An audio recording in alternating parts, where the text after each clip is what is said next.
Oh my God, we're live. I should forget there's a camera here. Yes. Okay. Back again with this crazy Trump supporter. So last time we did a really philosophical thing, but I didn't think it went very no, it wasn't constructive. Wasn't very constructive. And we're probably not going to be very constructive today, but we're going to try again. Go in a new direction. So you're a crazy Trump supporter that hates gays. I wouldn't say I hate gays. No. I hate the claim to gay. If someone can be gay, they can be bisexual. It's about the mechanics. I mean, that's kind of what they argue, is that in their head, mechanically, they just can't ever be attracted, to the opposite sex. It's just chemicals. It's the same argument to why an addict can't live without something. It's about feelings. And I'm just saying, you can't be using feelings to change how people live. The gays that want to stay in the closet or in their house because there's persecution outside, that's fucked up, that's wrong. But the gays that come outside and say that I have to come dance with them, and I know that's an extreme analogy, that's what I'm mad at. Just find the middle ground between the two is what I'm saying. You got the gay parades 20 years ago, they're having sex, in the middle of the streets with each other, walking around naked, because it was a powerful movement. It was a stand saying basically, I was being persecuted and killed in dark alleys for doing this action, so come and kill me in the middle of the streets. Nowadays, you have people partying and dancing in the middle of the streets to party and dance in the middle of the streets. I have children, I don't. I'm just saying this is the statement of someone. I have children. I don't want them seeing that. Well, they get to defend that then. If they want to go beat the fuck out of somebody fucking in public, it's public. It's called public. I want people to really understand what public is. So now, do you think they should be able to run naked down the street? Well, no. If there's a reason, every action should have a reason. I believe in the Constitution going in order 1 and 2 of, using your voice and then defending it. So if you can use your voice and people don't want to use their voice also to try and have a conversation, then defend it. And the thing is what's going on in your average gay parade, I feel most of what the general public will see, maybe not the participants, but what people perceive it as, it's not making the message anymore because people aren't being killed for what they're doing anymore. Like, at least not at the same standard. I mean, you get people that get killed for picking strawberries because some crazy guy saw them picking strawberries. And that's something that they're against. You can't stop crazy people with laws because they don't listen to laws. They already don't. It doesn't make sense to them. So by putting more things that don't make sense to them isn't going to stop. So right now, I like the whole. It's about economics. Like, laws are based off of economics a little bit too. If it costs a lot of money to make a third bathroom for fucking everyone, especially in a lot of areas where probably there won't be, it just won't make sense. It won't make sense to make a third bathroom for somebody. You're in fucking Omaha, Nebraska, where there's maybe one gay person, fucking the whole place. And so they're gonna make a third bathroom in every, fucking establishment. That is billions of dollars wasted for no actual use. The thing is, then you have to have the upkeep on bathrooms. Well, it's just the unfunded mandate of a specific rule like that can be rather problematic. Exactly. And it should be. It just can't be argued that intelligently through it can't be argued viably with, if you want to go with the other perspective of feeling, and it can't be argued too much if you want to talk about economics. Well, what about safety? What about it? So are we gonna put caps on every point out there? Are we gonna turn all of our octagons into circles because there's 8 points on it? Like, stop signs too bad because they're made of metal, so now we're gonna make them out of fucking styrofoam? What I'm saying is, I understand what safety means, but you don't make people safe by telling criminals what to do. That's not how you make things safe. You don't tell people, you don't by creating a third bathroom that's going to create, so when something changes, there's always going to be the idiots who find the loophole in the system. You just have to work the system out long enough to fucking punish those idiots enough times to where they don't do it anymore. The first time, internet came out, you had all those fucking internet pedos. Now they kind of know, like, shit, I can get in trouble for this shit. That shit spiked down a lot. Like, yeah, you still have internet, pedophiles, but they're not going around trying to creep girls, Chris Hansen that shit. Chris Hansen nipped that shit in the butt, kind of, He punished enough of them to where it still happens. That's not what I'm saying. And then you're going to get these idiots are going to get some skewed statistic over, like, 4,000, people that they study. They're like, no, look, child rapists has gone up. Yeah, so has the population, but... So, I mean, that's the thing is, I get what you're saying. There's always going to be hot pockets of crime and not crime. You got to give time a chance to find out what's going to happen. It is way too soon to be wasting that many... If we're going to spend billions of dollars on changing fucking bathrooms, how we spend billions of dollars on fixing Africa? There is a lot of problems, and I'm talking about the infrastructure after the government systems, just how we deal with their money. I mean, think about it. If we want to bitch about China and about how they get paid $1 a day, for doing their services, where do you think the ore and the pigment and all that dye and stuff and all the chemicals, solvents, where do you think it comes from? comes from even poor places like Africa. All that rubber and all that metal, like, comes from really, really poor places where people are working slave laborers. Like, there are still millions of people in slavery. People don't understand that. It's just through slavery on contract. You get people working for a penny a day, but they have to pay 2 pennies a day to work to live in an apartment. So therefore, they're always in debt. What people don't understand is there's contractual debt. Like, there's some really fucked up shit going on in Africa.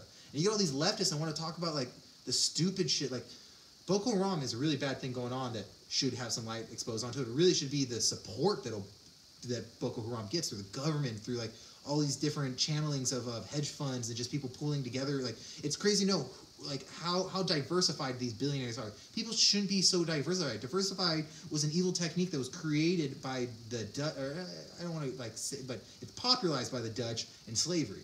You know, the slave ships, you know, there'd be 10 slave ships, 10 different companies. Well, in case one sinks, you know, going over there, and then you'd be out of business. So they'd all own 10% of the ship, so no one company would go out of business in case the ship sunk. Well, that same shit's going on today. So now, you know, we say that business is fair. It's not fair. The guy only owns 4% of that idea. Really, he's not standing behind it because he diversified so much that he'll never actually fail. This whole idea that, you know, business is fair, it's not. You get to diversify. You get to own things that you have no business owning. Should I own anything of your house, really? I mean, unless, like, and then I hear people like, well, he's helping me make money. It's like, but so, like, what am I really doing? I'm giving him a pocket full of something that isn't even real. Money isn't real. So I get more not real stuff for giving you something not real. I didn't do anything. I just gave you some not real stuff. Therefore, like, I now have insurance to it. I hear what people are saying. It's a bunch of bullshit. Yeah, well, we just... Yeah, we went right off.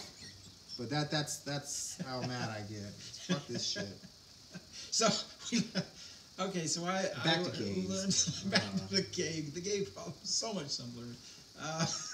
But no, I think you bring up a good point. I mean, where do you as a country, where do you as, essentially, put your money? I mean, how, so whether it's real or not.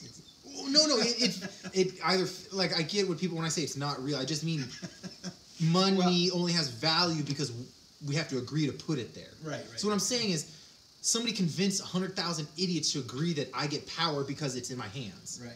And now I can give you some of my power, and give you some of my power, and give you some of my power, and give you some of my power. It's a liquid. And you guys will. Somebody's gonna get fucking lucky there. Therefore, I can never fail. Because isn't the whole idea behind business is if it's a bad idea and it'll fail to go out of business. You know, that's the freedom and fairness of business. Right. But that doesn't actually exist. Not in theory, sure, but in practice, they found out other techniques to get around that mechanism of business. You know, if they too big to fail, which is a very classic example. Exactly. Of making something too big, and we didn't let them fail. They were supposed to fail, and they didn't, which is setting a really bad precedent. And so when people think about that too, they think about too big to fail. That company might fail, but the owner of the company is going to continue to make more companies with more bad decisions using the same business model. And that's what I get mad about. There should be, like, in baseball, if you punch a girl, or if in baseball, you can go kill people and be back. In football, if you punch a lady, you know, you're pretty much out forever. You got to do a lot of work to prove that you're not going to punch somebody again. I like that system of you fucked up. Prove that you're not going to fuck up again. And you probably She was hitting him, though. No, I don't care who it is. You know what I mean? I'm just saying, like, it's just proving that you got to do a lot of work to prove that you're not going to do that crap. Do you remember who the guy was that punched? Oh, yeah, Ray Rice. Ray Rice. Oh, yeah. Did you see the video, though? Oh, yeah. That's pretty... One punch. Boom. I was like, that's not good. See, that's... Okay, let's go back on the gays. Ray Rice. What if Ray Rice chopped off his dick? You ladies want that to meet that in the bathroom while you guys are all about 4 or 5 Jaeger bombs deep and you're talking shit and you decide to pull your stiletto on her? She's gonna fuck you up. She's gonna drop you in one fucking punch. Like, it's about the... But that's transsexuals. They're sort of combining transsexuals and gays at this point, right? Yes, that's what I'm doing. Because 15 years ago, there was... They grouped... It's like... They grouped together because they were all being scrutinized, but they didn't necessarily group together. Well, you had your drag shows. I don't. Well, see, now I'm speaking for people. I don't want to speak for people. All I'm saying is there was a difference. The difference is changing, and I really loved it when you'd see the commercials or the precedent of, like, the normal everyday gay couple and their very average sweaters. There's nothing extra gay about them. They're not being, you know, twinked up. They're not just very prominent gay couple. And then you have your very prominent lesbian couple that just raised children. It didn't have to be overdone. Like, I kind of like Modern Family, but even then, in that show where they give the representation of the gay couple, they're doing a lot of gay things, you know, and I've met tons of gay guys you didn't know until there was a dick in their mouth. You're like, oh, you're gay, dude. Oh, fuck, shit, okay, I didn't even know. I mean, this guy's fucking throwing coal over his, over his back and riding, cattle and bringing them to the ground and picking up tractors, but then he's got a dick in his mouth. That's the true. That's a more representation of what real gay is, because you get these gay. I know a lot of gay people that are too young to be gay. I feel like. I mean, and I'm only saying through personal experience. So logically, I'm not coming from fact. I'm coming from something that isn't quite logical. I remember what I dealt with, and what I dealt with was confusion. Not that I was gay, but I guarantee you, had everyone around me supported me that I was gay and just fucking patted me on the back right now, I'd probably be sitting on a dick. But I'm not. I got to challenge those thoughts. I got those thoughts because of media and TV and the bullshit it told me. Because I didn't feel a certain way about a certain type of girl. Like, to me, I wasn't attracted to the blonde, long, like Pamela Anderson. To me, Pamela Anderson was gross. And I just remember thinking, that little thought in my head stemmed me off to, well, is there a chance that I'm gay? And I remember seeing naked men and just not being disgusted. Like, all my friends would just go, ew, you know what I mean? Like, it was like the thing to do. It was like an 11, 12-year-old boy, if you saw a wiener, like, ew, balls. And I was like, I don't give a fuck, some ball. Like, what the fuck? Like, so I thought I might have been gay. And I was never sexually attracted to it. And I experimented and tried things, and after, and I had to give it an honest, real go. Fucking, I did it all, tried it all. Lived in fucking San Francisco, Bay Area, Sonoma County. It's easy if you want to go try those things. Very easy. It's like finding sand in Egypt. You just walk around. You'll find it. Found it, and I found it a handful of times, realized it's not what I wanted to do. And I didn't even go into it and experiment, how I just set it up sounded like I, fucking diagnosed and programmed and went out and tried this. No, it's just like, I was curious, tried things, challenged, thoughts, and because I experienced rather than was told, and I tried both things is what it was. When you get these people who go out at a very early age and try something over and over again, of course you're gonna like it. I know I like football and wrestling because that's what I did as a little kid. I can argue because I'm a good arguer, but really there's no great reason why I should love football or basketball. And that's what I'm kind of arguing with these new generations. I'm seeing all the time about, we're overexposing these, these kids for being, transgender, or they're getting these surgeries and operations. Their hormones haven't even fully developed, yet you're going to chop off their dick. That's where the extreme is now getting too extreme. And that should be something that's punishable. Those parents should go to fucking jail. Those parents should be beat with rocks. They shouldn't. Now, support your kid. That's where as a parent, you should have to support your kid. But that does not mean, I remember if my parents were like, hey, yeah, you want to be the best football player ever? I'm like, yeah, buy me the best, football, gear and helmet. And no, go fuck yourself. Go work for it if that's really what you want. Boom! I learned how much that meant to me. In fact, I just learned to play with shitty cleats. I went and took that cleat, because they gave me $20 at least for cleats, or like $30. And they said, you can at least get the crappy pair, or you can save up and, and do your own, get yourself some nice cleats. I said, well, fuck that. I instead pocketed the money, went to Lost and Found some shitty cleats, and learned how to play with shitty cleats. I learned how to get really good in shitty cleats. I remember the day I finally got good cleats. Like, oh, wow, you can move without your shoes ripping? Like, thank God.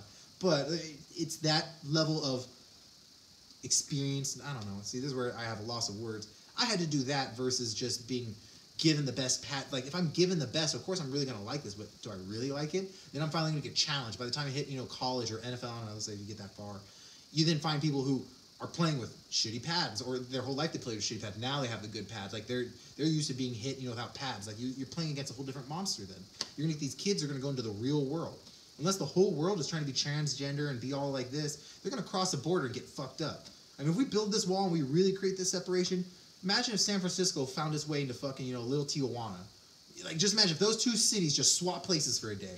Just somehow. And boom, Tijuana. Movie plot. Yes, that would fuck up everything instantly.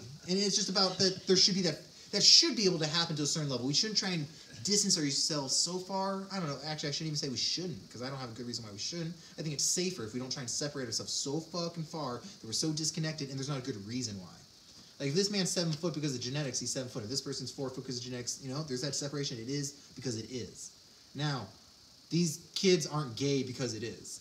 These people aren't becoming gay because it is. The same argument is about feelings. It comes down to chemical feelings. It comes about, where they're born, and it's either they get the explanation of, oh, I just, they're not getting very sciencey with it. Well, then fuck you, because drug addicts aren't getting too sciencey about how much they love their drugs either, and we're telling them no. So if you can't give me a good reason on why you should, then shouldn't we be able to say no? Now, I'm not saying don't be gay or don't do gay things. What I'm saying is you're arguing it all completely wrong. You are being so bad about it.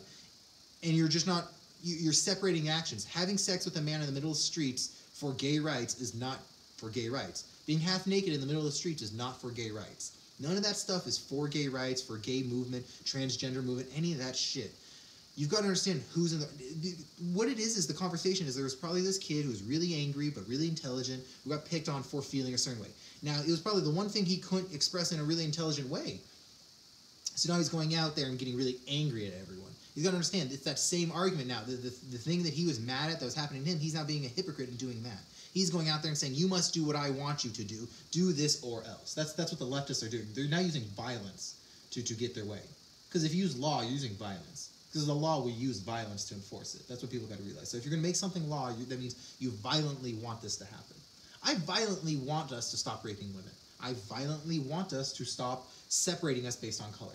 I do not violently want to protect people who want to chop off their dicks. So what do you think about this whole thing with having discrimination black only areas? Is that kind of weird?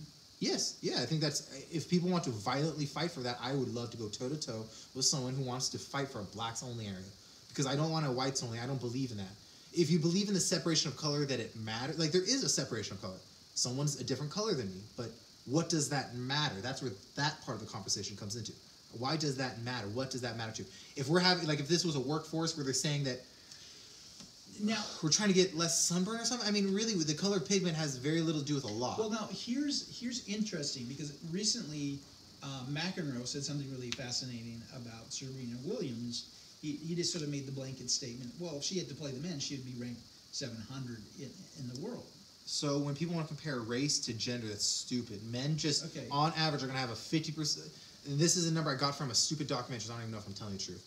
But men, on average, have 50% more body mass on their upper bodies, not including the tits, but just muscle. Knowing that alone, we're just not, we're beasts of different nature. We can look at spiders and we see all the times how like it's the females that are giant and the males that are small, and we see there's a clear distinction and difference. So why can't there? Because we're a different species. We're the species where everything's the same. We're all the same until our argument is that I want that qualification of difference. So that's what's stupid. We're definitely different men and women. Just because Serena can beat the shit out of me doesn't mean she can beat the shit out of half the fishermen I know. Half the fishermen I know would. I don't care if she's a professional athlete. These motherfuckers could take a hit. I don't think she can. No. I don't think. I see the build of her jaw. She's got one of those round heads. I think that she'd be fucking down in a second.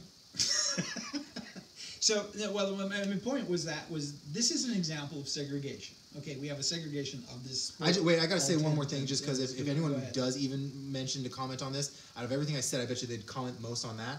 I bet you Serena Williams could probably kick the shit out of a lot of guys, okay? That's not what I'm trying to say. She's a big person. But I'm saying anyone else that's also a trained athlete of her weight class, I think could take her. I think they can take her. Yeah, well... Her muscle is distributed in a different way. Exactly, that's pregnant. Yeah, she's got unfair body weight right on her now, too. Unfair body weight. So, I don't know. Actually, that's a tag team match, technically, so that's fucked up. That's actually unfair.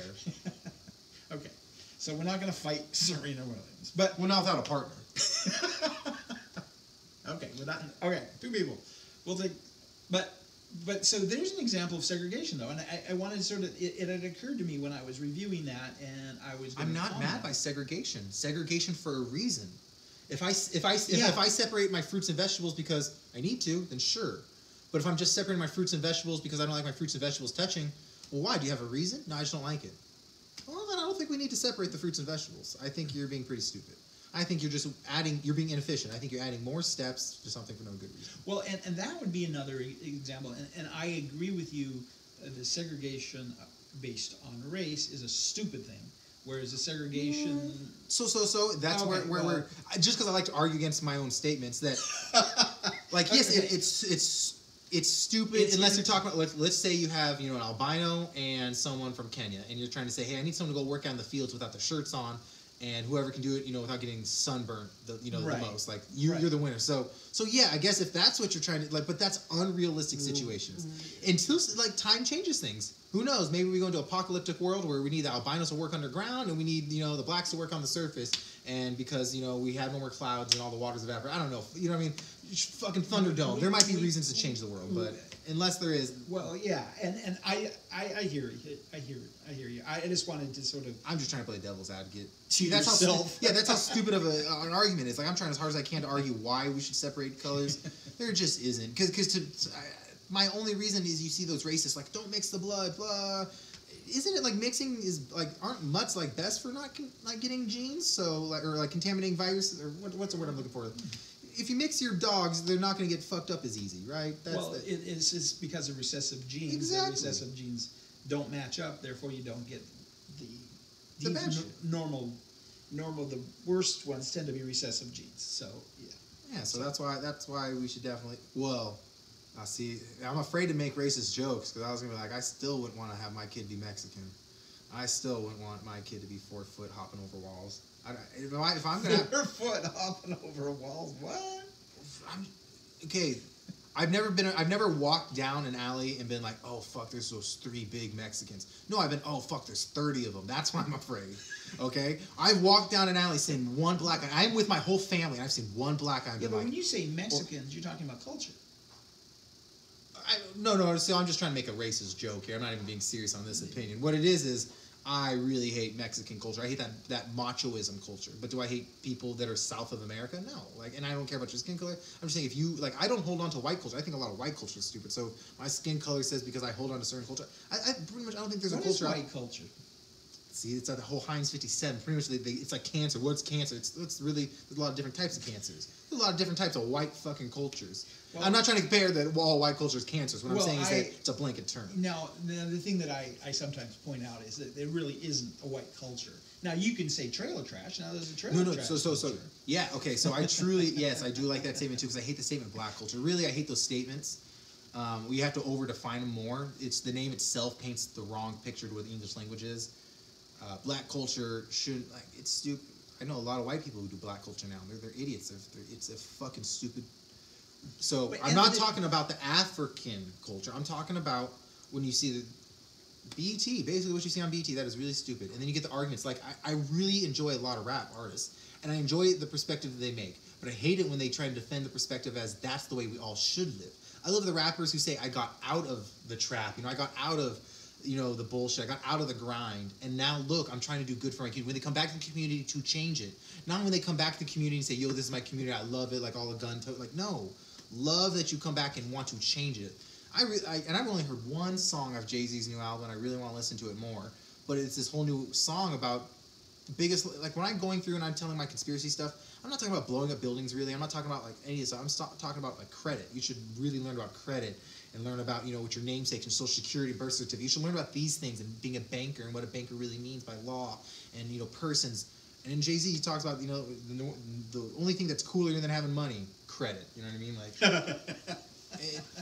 he's talking about having stacks, of phones, or, having that, how all the rappers nowadays have like stacks of money, to their ear and like how that's supposed to be cool. That's like 10, 20 grand. That isn't even a down payment on a fucking nice house. Like, get out of here. That's nothing. Like, stop. Like, that's not even money. That ain't money. That ain't money. That ain't money. And then that's what I really enjoy because that is really the truth. You get this black culture where they think, oh, I made my first $1 million. I'm set. $1 million won't even get you a house in a lot of white communities. Won't even get you a house. And that's where you want to live because you live in a black community. Well, yeah, no. See, that's like the whole thing against it. And it's where people want to shy from it. If I get shot over saying words, then that's fine, because isn't that how Tupac died? So, whatever. I just said some words and got shot. No, I don't know. And see, there's this divide. When I say certain words, I know as an audience, they're going to think one thing that isn't what I'm trying to say. It's how they're going to interpret it, and it's whatever. Well, that's kind of what we're talking about. It is. And there should be responsibility behind what I'm saying, too. That's why I'm trying to use these words to be like, hey guys, I understand the words I said you're not taking it right. I'm trying to have some responsibility now by justifying what I said, by explaining what it meant. Here's what we do. Okay, here's what we do. We blame it all on Tommy Sotomayor. We say it's all his fault. You don't know who he is, which is good, but it's his fault. Don't worry about it. It's his fault. He'll take responsibility for it. Now, the conversation is just about having a conversation, right? Mm-hmm. That you can pretty much say what you want to say. And what are the consequences for saying some of the stuff you say is crazy. Okay, at least it sounds crazy because we're not allowed to hear it. Yeah. And because we're not allowed to hear it, we can't get used to the fact that, hey, maybe this is another way of perceiving the world. Oh, yeah. But then it comes down to how do I want to be in my life? What are the things that I value in my life? In terms of why does it matter that we have... The reason I brought up the safety in bathrooms was, why does it matter that we have this bathroom? What are we accomplishing? Is it really making us that much safer? Exactly. Is it really? You know, like if we really want to be safe, we should remove all fast food restaurants. Yeah. Well, yeah. There's, you know, in terms of where should we draw the line in terms of responsibility? I mean, corporate responsibility. Why does McDonald's not have any corporate responsibility for the colon cancer and these things? I mean, maybe they're not responsible, but we don't know that. Cane sugar, perhaps it could be a problem. Exactly. So that's where we're going. If I'm still allowed to drink and smoke and eat processed sugars and fats and all that crap, then I should run the own risk of going into a third bathroom or going into a bathroom. See, these people make choices. So, like, I like Deepak Chopra's like 7 Spiritual Laws. I like the whole aspect of choices and you choosing. Are you a Deepak guy? I'm not. See, this is where I don't claim to any one person. I don't think any one person's known anything, but I do like where he touches on choices. Like, if you walk down a dark alley, like, it's your choice. You know, like, you understand you should or you shouldn't. It doesn't matter. Like, should or shouldn't doesn't really matter. But you're walking down that alley knowing that something can happen. You could just not walk down the alley. Right. Like, that's your choice. You think choices are so separate. Like the whole thing that you were talking about earlier about wants, you know, how they're all connected with each other. So, same as choices. Choices are your wants. Right. So they're all connected. So you got to admit that, okay, I know for the last 3 years I've been, going to this university, so it's really makes me mad that all of a sudden I have a professor and the only option I have is either to leave this university or challenge this professor. Therefore, I'm going to challenge him. No, you could also just leave the university. But no, I put in 3 years. Yeah, I get it. 3 years ago, you made the choice to come to this university. So that's the choice you should be, regretting. Really, it's like that's where you have to take. You did make that choice, and right now you're trying to somehow justify that you made it, but it's not your fault anymore. You made that choice. You're at this university with this professor. You know what I mean? The professor didn't come on secondary. The professor's been there forever. So now you just got to admit that this is your choice. That is why you're here. So you can continue to keep making choices to continue down this path of whatever choices you want to make against a professor, or to leave the university and go to another university, or you know what I mean. That's where then the choices become infinite. But right now, in these choices of I must, conflict, they're not so infinite. Like they are, but in a much smaller scheme of things. Well, in terms of what we want to, it's is this fight? What is the end product of this fight? Because I think what I often will hear people get into. Wait, no, I already know what you're about to say. What it is you're kind of going off of it. Why did you join the school? You have to ask yourself, why did you join the school? Okay. And what you're mad about is you're not going to be able to finish the school. So, by doing this to the man, are you still going to get that first want? Because now you have a secondary want of wanting to continue this school. Mm-hmm. But the first want, you wanted to join the school for what? Did you want to join the school just to join the school? Or did you want to join the school for a degree? Now, hurting this man or arguing with this man, conflict with this man might stop that. So really, do you want to make that choice? Is the way people don't look at it that way. They forget why they woke up back in 2005. Right. What is it? Why did you wake up back in 2005? So what, originally why did you go? Are you achieving those goals? Have your goals changed? Which can happen. Originally you might have wanted that, but you met this beautiful woman and you said, fuck this idea, I'm going to go off, she's rich, I can just go to a desert island and we can... Yeah, I mean, kind of. Well, I hear what you're saying. Because I think sometimes we don't acknowledge the fact that maybe our goals have shifted based on new opportunities or on everything's always changing. That statement doesn't mean enough to a lot of people. Are you saying it should mean more to them? It should mean a lot more, yeah. Everything is always changing, and that should just be grasped. A lot of people kind of say everything, and they don't put enough pictures in their head, and it's fucking everything, man. The number of elephants we have, things go up, things go down, things come, things disappear. What we thought, like a lot of things that we talk about or refer to, things aren't necessarily real. They're perspective based, or they're ingredients based. Like law changes. It changes based off what people agree to, right. And an action changes that, and that action is always changing. And what changes it is always changing. And now I'm kind of like, man, there's a lot going on, and you have to always just keep that. Like you're playing a video game, a video game where you can turn off certain variables so you can understand the outcome more. You ever play that? It's like a simulation game. You're like, fuck this, I don't want, have to deal with gas anymore. I don't want to have to deal with, money anymore, or deal with my life bar anymore. So you just like take those things away and makes the game a lot more predictable and easy. Well, okay, pretend you're playing a video game with 40 billion trillion different variables. Everyone goes into theory, turning them all off. remember, all those variables are on. This is life. You're always going to have those variables. Be aware that you're only accounting for a few of the variables, not realizing the extra variables. You just can't, because so there's always variables coming. Time will always add or remove variables. So therefore, like at one moment, your algorithm of identifying what's going to happen could be right for a second or a moment. Well, that's potentially all. That brings up an interesting thing that I think about it in terms of like YouTube, in terms of media. At one time, that wasn't possible for us to bypass the standard, the newspaper. Better way of saying it is in 1970, I couldn't do my taxes on my computer. Well, yeah. So you couldn't factor that into your variable of, well, I know I have to set aside an hour, in April to do my taxes. No, you've got to set aside a fucking few days now because this is back in the 70s and we're doing our taxes. There's no more walking H&R Block, handing your Social Security saying, okay, I'll be back in an hour. There's no more of that shit. Or, in the 70s, you can't do that. So that's what I'm saying is time changes variables. Right.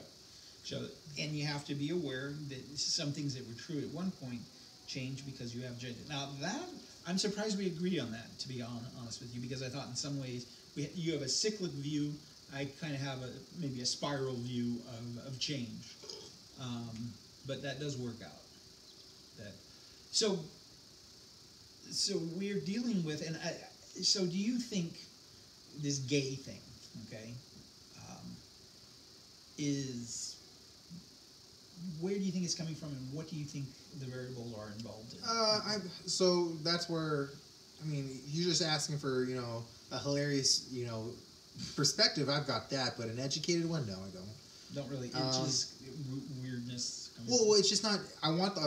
I would love for a gay man to logically talk to me, either completely based off feelings, so at the end of it we can base off that because I believe in laws off compassion. I love what they did with marijuana. Marijuana was passed for medical reasons out of compassion. It had nothing to do with dollars. It was basically the old lady saying, I'm on my deathbed and fucking chemo didn't work, so can I try whatever the fuck I want? And the judge was like, yep, fuck it, let's give it a try. Like, we're not going to tell you can't, stop yourself from dying.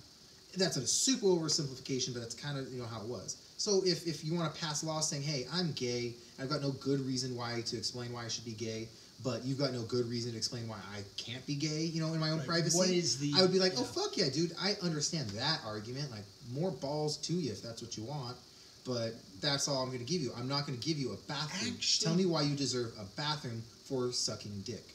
Tell me why you deserve a bathroom because you want to chop off your dick. Like, and I'm obviously talking to a man or something. People are going to jump on my words. I'm offending all those people with dicks or people who cut off their dicks, you dumbasses. Like, Well, but that brings up an interesting. So, do you view society now? Do you view society as having an obligation to separate from individuals in terms of obligation? Okay. I'm going to talk about it in like a parallel or analogy. I feel like high school should be like that first week, that rush week of high school or college where you get to join the clubs, where you get to go view and test out what system it is you want to be, but really we live in where it's like you get handed your classroom. This is the fucking class you go to. You don't get to pick your schedule. Here's your schedule, motherfucker. This is what you get. Now, I really like how they attack clubs. Like, let me go learn what I want to learn, clubs and interests and hobbies. But when it comes to what you have to learn, it's like that. And that's what I would love the world to be attacked is like the club view rather than that class view. Like, this is what you get, this is what you have to learn. Because we already know the argument about how, like structured school systems, fails us and there's a lot of, failing to it. I don't see people arguing, kids joining clubs like, oh, fuck that, kids shouldn't have had the freedom to, go experiment and find out what they wanted for a week and then finally choose. Like, no, that seems like a really healthy, nice way. Now, there's always going to be problems with that because then you get the unfair presentation. Like, maybe one club has $1 million, another club has $4, so their table and booth is obviously not going to pull in as many people. So, I like how sports go about things like regulating and capping. I don't like how sports regulate the owners, but I like how they regulate the players. That works out a lot better. LeBron James is the number one draft. Like, he will always, like, if you did a fantasy draft, he'll always be number one based off what he can do. And he has earned that right. It's not like there's a lot of basketball players out there right now getting huge contracts only because the team has the kind of need to spend the money. They just have to. Like, there's money out there that has to be spent. That's the waste I don't like in the government. That's what the government does, with weapons. It's like, oh, we only spent $200 million. We got to spend more money, we got to make sure it's spent so we can get that budget, bigger next year. So you gotta make, I don't know, there's gotta be logic. And the reason teams are doing that, they spend all this money on these players because they're chasing. They have to show their fan base that they're trying, rather than admitting nobody's gonna be able to touch the Warriors. There's only a few teams that even have a chance, and we're not one of those fucking teams. You know, our best chance is just to sit here and save money so we can save money. Or buy young talent that we might be able to turn. I don't. Yeah, exactly. Exactly. But they're influenced by other reasons. People don't admit the dynamics that they're actually influenced by.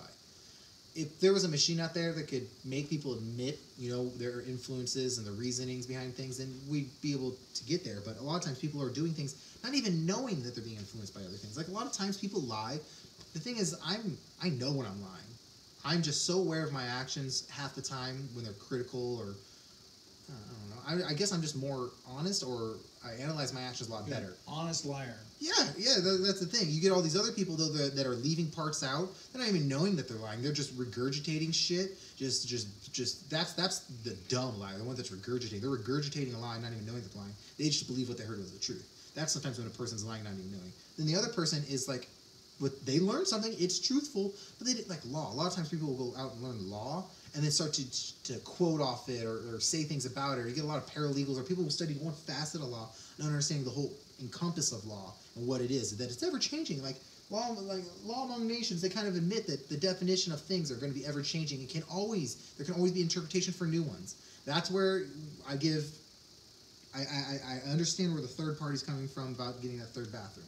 But fuck you, right now it doesn't make economical sense to get you guys all a bathroom. If you guys can crowdsource to get your own fucking bathrooms, sure, build them, and then we can treat them that way. You know, that's how law should be looked at. Perhaps if you can do things, it could be things, a business opportunity. You could have a mobile third bathroom in a car, and it can just. Well, see, that's and this is where I normally get mad at people who come up with good ideas and really should just. Now we're in a setting where this is private, but certain people should just shut up because now you're monetizing bathrooms.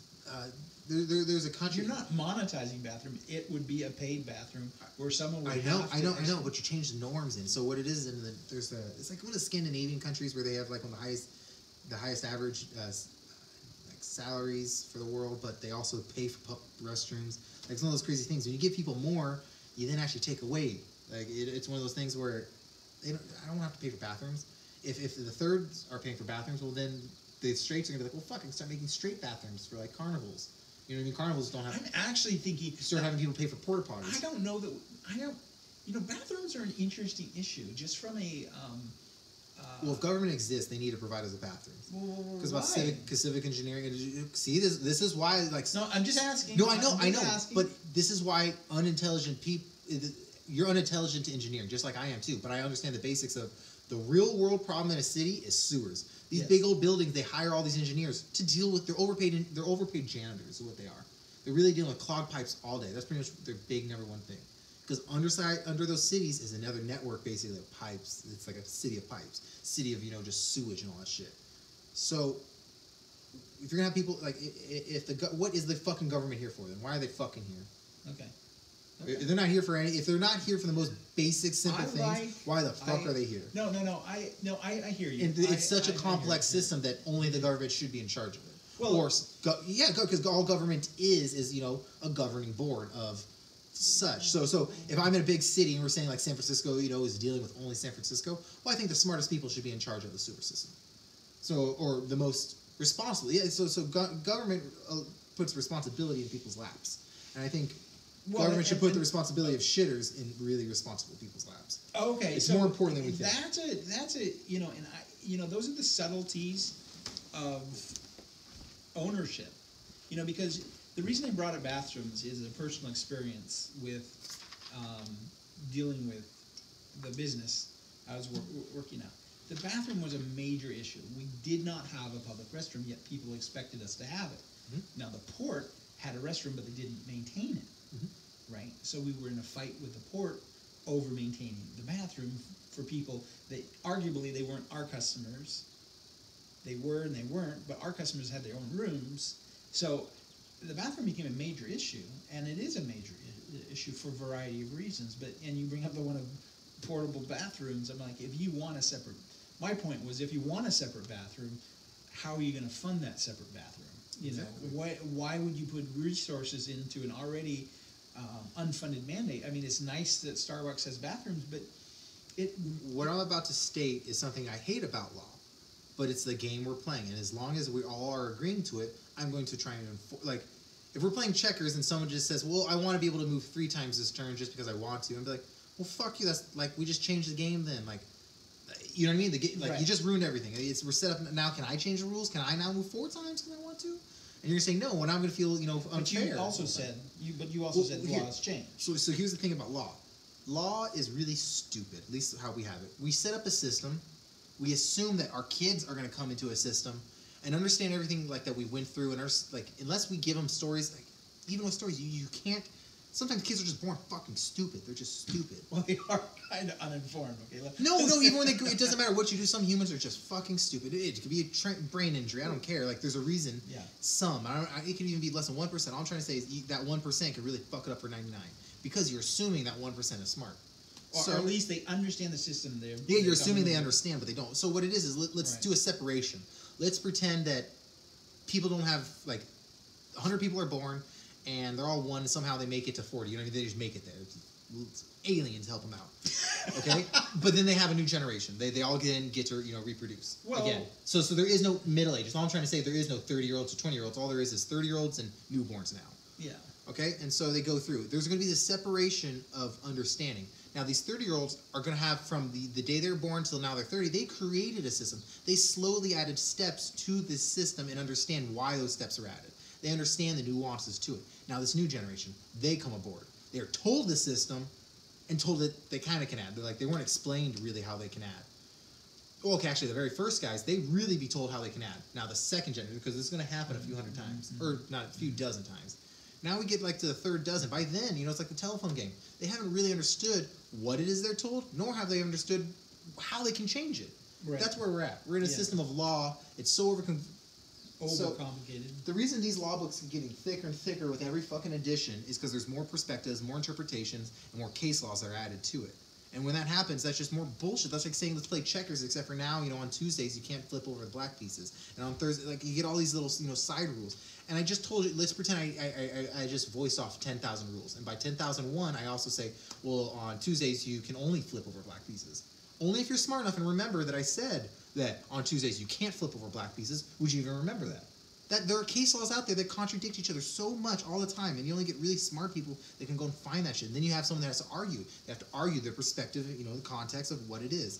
And that's kind of American, like feudalism, where it's more of you don't really argue. If you cross the line, you're dead. Boom. Like that's how they look at it. If that's a consequence, you know what I mean? Here's the consequence. Here's what you do, and you get the consequence no matter what you do, as long as you did that. It's like I can't jaywalk in Japan to go save someone's life. But in America, if I jaywalk to go, catch a baby, there'd be no ticket. The officer would be like, "Oh yeah, no, you can totally jaywalk." So in Japan, you would get a ticket, and you'd save them. Now it's about practice versus theory. That's why in Japan you see all the times, it is more okay to watch an officer in a not an officer, not necessarily a police officer, because they have a lot of corruption in Japan. Every country has corruption, the level of corruption, and that's why they really hate the officers, because they have that power of the show. They have samurai power. So the same samurai law has developed. That's the best way to play it. Samurai law has developed over time into what the police can do now. The military and police can do in Japan still. You know what I mean? Like they have the power. It is if they say that you jaywalk, the samurai could have killed you. You know what I mean? The samurai could have done what he wanted because he was a samurai. If he wanted to fuck. So he just gives you the ticket and that's it. And he doesn't have to. No, there's no court. No court for that. You go pay your fine. There's court to find you if you don't pay your fine. But not Yeah, and they have their own differences. And there's gonna be people who challenge no, you can go through this. Like yes, I get what you're saying, but the practice versus the theory though. In America, there are a lot of uppity white people who go challenge every little ticket. In Japan, it's more of just pay it off, get it done. It's not necessarily record based. Depending on the crime, every crime, like I'm talking about just simple little speeding tickets in America. If we get challenged for violence, we don't challenge that. It's rarer that we challenge an assault charge, but we'll go challenge a ticket, like a small speeding ticket or something stupid, like a home association, owners kind of ticket or something. Yeah. We'll go challenge that shit. In Japan, they'll challenge certain things, but there's a lot of things they also won't challenge. And that's culturally based also. What it is I think there are really smart people like me who are who have no smart in this act. I'm not smarter than anyone else in the fact that here's why I'm smart. I will throw away all my morals and all the rules, look at your rules and find out how to take advantage of your rules. That's what other people won't do. People will fall back on their morals. They'll fall back on their perspectives. They'll fall back on a fear. They'll get illogical, and that's the game they're playing. Well, because for reasons, it's all different reasons, and I understand. Right. What I'm saying is there are people out there who don't have reasons. They do. They really are just playing games, and they'll keep changing. They'll play any game. They're just players. That's what I like. You know, that whole like, oh, he's just a player. 9 out of 10 of those guys aren't really players. But yes, it's that guy who will just fuck everything. He's not even just fucking the hot girls. He's fucking everything. He's fucking everything, doing everything, trying everything, fucking up everything, gets in the middle of everything, stays out of it. Like, he just does stuff. It just, you don't understand why that guy's working. Those are the psychos. That's that real dissociative disorder of, you know, they make these actions. But they're really fucking smart because they're not being illogical. Logic isn't something that favors, you know, survival. Logically, shouldn't we all just die? I mean, why are we wasting resources? Like, why do we even keep going? There's no reason to keep going. Well, it's because we've been programmed to go. That's not logical. That's just a reason. I'm okay. That's telling you. Yeah, that is. Well, yeah, logic. I don't know. Well, no, here. So this is what it's really. Logic can be settled a lot better by just knowing logical fallacy. You know, you don't want to have an appeal to authority. It means like I'm going to do something because an authority, you know, figure said so. The authority figure is going to have to give you a good reason, and then you're going to have appeal to, you know, like here you just look at this. This is just different appeals.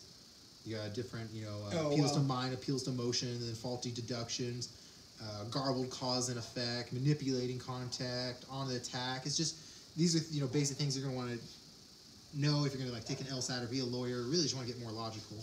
These are things you don't want to do. You do this and you're not being logical. There's a way to get to somewhere. There's a way not to get somewhere. Here are the ways not to get there for sure. It's like, just because, it's like saying, my dad's the best because he's my dad. That doesn't make any sense. Yeah, but he's my dad, so he's the best. But if my dad actually is the best at cooking, and he's the best at cooking, I can be, well, look, my dad's the best at cooking because he's my dad.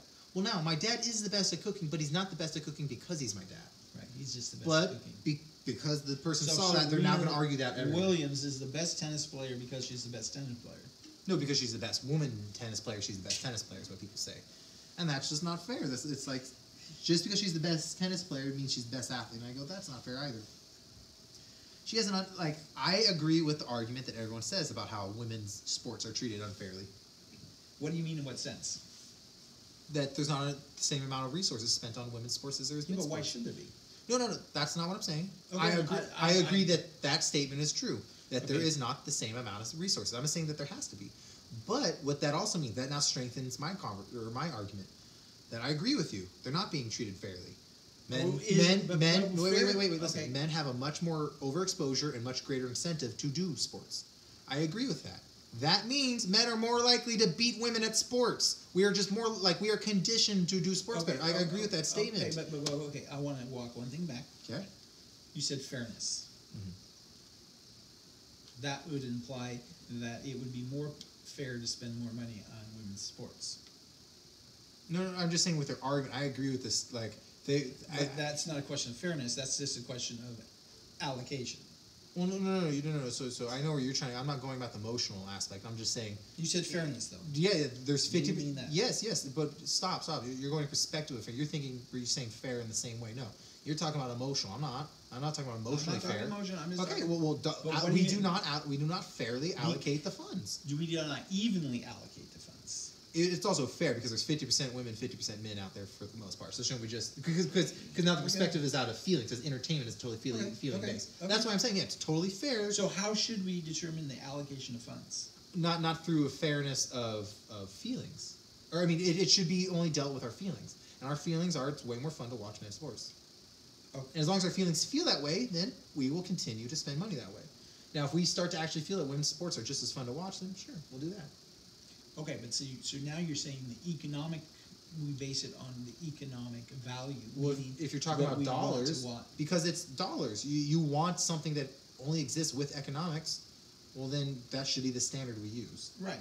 Agreed. I'm not. We're going the same way, but I don't like the term fairness because it implies. I don't like obligation. Now I know why, and I'll agree with you, but that's people holding on to what they think fair means, and all I'm saying is it totally is unfair how we spend the dollars. If you mean equal in terms of allocation, if we were looking at how much money we spend on A and how much money we say to C, we'd say this is unequal. Yeah, but here's also the thing: A and B are different. Men and women are different. So that's also where it's like, that's No, where right. That's where now all of a sudden want becomes fair. If we say men and women are the same, then no, it's not fair. But if we're saying men and women are different, that's totally fair. It is so fair right now. Because men do a lot more in those regards. See, that's where I don't want someone to jump on my words, but men don't do more. Look at what women do. Yes, they do. Huh? Well, in terms of, we don't make humans, and that's pretty important. So right but there, they already get the golden chip. But and honestly, so here's my statement. Do I think women are better than men? Yes. I think if you had the world full of women, it'd be really naggy and shitty, for a few weeks every year. But that's about it. Where are your carpenters? Women can. Oh no, see that's where I don't. Okay. Like, I know some women who are some. They just wouldn't be as fast. I do too. They just wouldn't be as fast. Yeah, but they don't want to do it. No. So this is about. So this is where I want to go back to the sports things. Yeah. Women don't have the incentive to do it. You don't think so? To do sports, they don't have the incentive to be in sports. There isn't the big call. Like you will never be a high-paid athlete. So why would you do sports? Yeah, but No. Answer the question. I'll answer. So what it is there obviously isn't that incentive there. There is not the incentive to do those jobs because men exist. As soon as men don't exist, they'll have to. You know what I mean? They're not going to die. They'll take the jobs up. They will. Like that's so. You think women are just be like, oh fuck a hammer. I'd rather kill myself than fucking build a house. No, they'll build their house. You got to think about a mom. A mom will do that shit for her kid. They will totally do stuff for their kids. And I guarantee you, I know. Back when I was a little, maybe not now. My mom would be like, fuck it, go die in a gutter. But back when I was a kid, my mom would have built 30 houses to prove that she was the best mom on the block. You know what I mean? And they would have been the best houses. She would have not a lot. I'm possibly over exaggerating, but you got to understand that mindset clicks in, and that's what I've never seen a lot of dads do it. Like I've seen a lot of moms do it. I've seen a lot of moms fucking just click that shit in. And it could be society, it could be how you're born. It doesn't matter. That's the game we're playing right now. As I'm saying, moms can turn that shit on. Well, yeah. I'm not saying why. I'm just saying they can. Yeah, I think. And I'm not saying men can't. I'm just saying I haven't seen it. I'm not logically trying to argue that women are better. You've seen yours. Is your stepdad? You were telling me a story about him. He's a bad motherfucker. Okay, there are some unreal men out there, and I think there's probably quite a few of them. I'm not going to claim to be one of them. No. So here's the knock on him.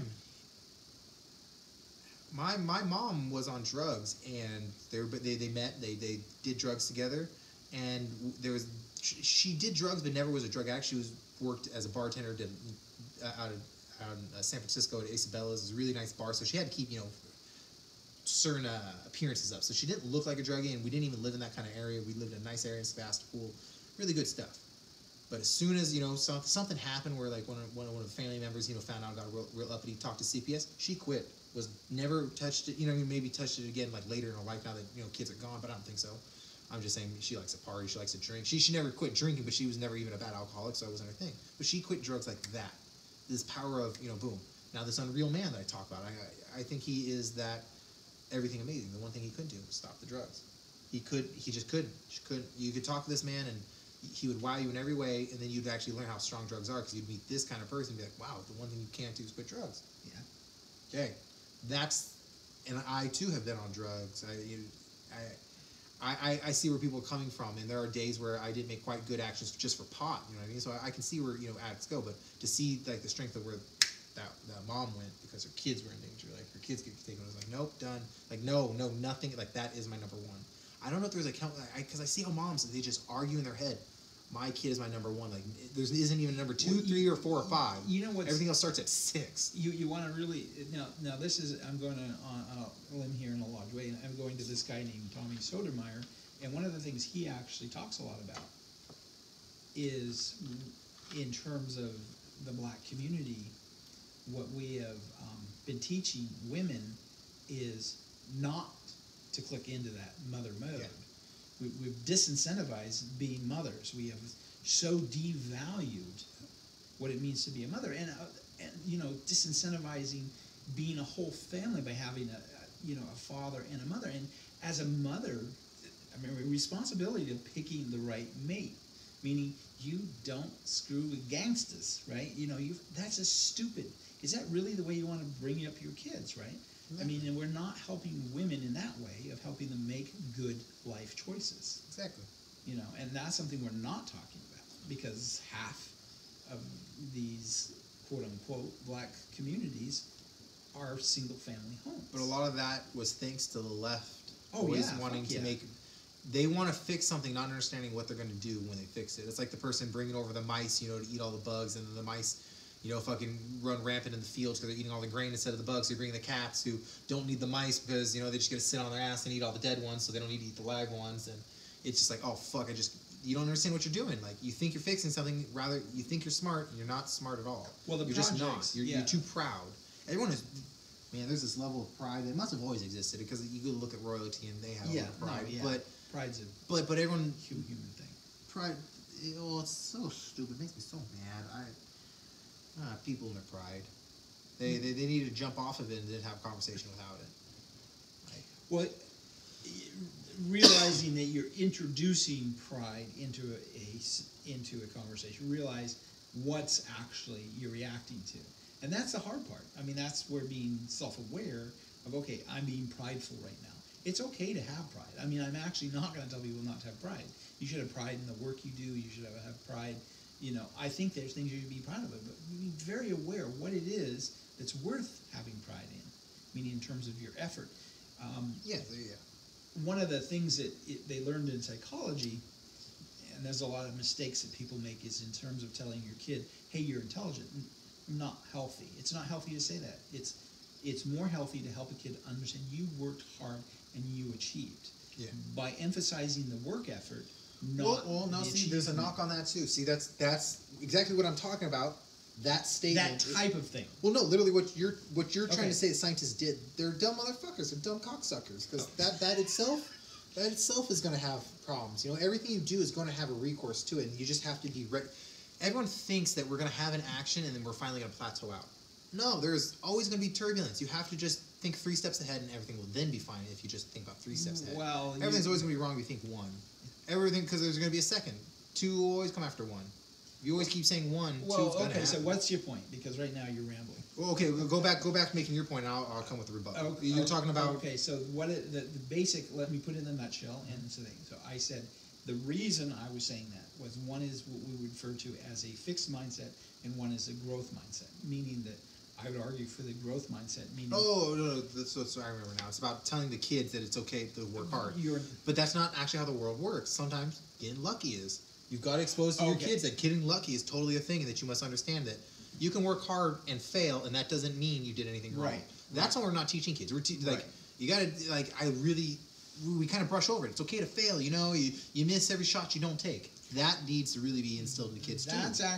That's an important part of a growth mindset. And there's actually a book on this, just to know that, you know, and I will, but to be aware of it.